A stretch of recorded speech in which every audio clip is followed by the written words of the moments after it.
Hey guys কুপ্তা খাই ভাল পায়নে আপোনালোকে? মই কিন্তু কুপ্তা খাই বহুত ভাল পাওঁ। আজি মানে কুপ্তাই বনাইছোঁ, বিশেষ একো বনা নাই, অলপমান চব্জি বনাইছোঁ। আৰু মই কুপ্তাকেইটা মানে কি এয়াৰ ফ্ৰায়াৰতে বনাইছোঁ। ইয়াতে মানে অলপ তেল দিয়া নাই।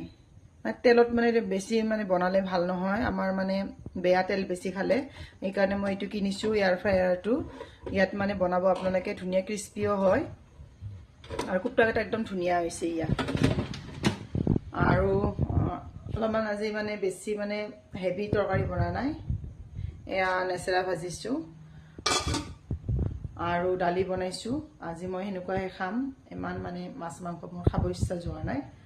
আৰু আপোনালোকে এয়াৰ ফ্ৰায়াৰ এটা কিনিব, বিৰাট ভাল এইটো, মানে তেল বহুত কম হয়, যাৰ কলেষ্ট্ৰল আছে বিশেষকৈ এইটো কাৰণে বেছি ভাল। আৰু তেল মানে কি দিবই নালাগে, আলু ভাজিলে মানে কি অলপমান তেল দিলেও হৈ যায়, ধুনীয়া হয় আলু ফ্ৰাই। আৰু ফ্ৰেঞ্চ ফ্ৰাই বঢ়িয়া হয়, আপোনালোকে কিনিব। আৰু ভিডিঅ'টো যদি চাই ভাল পায়, লাইক কমেণ্ট শ্বেয়াৰ মাৰিব নালাগে, এটা লাইক দি দিব।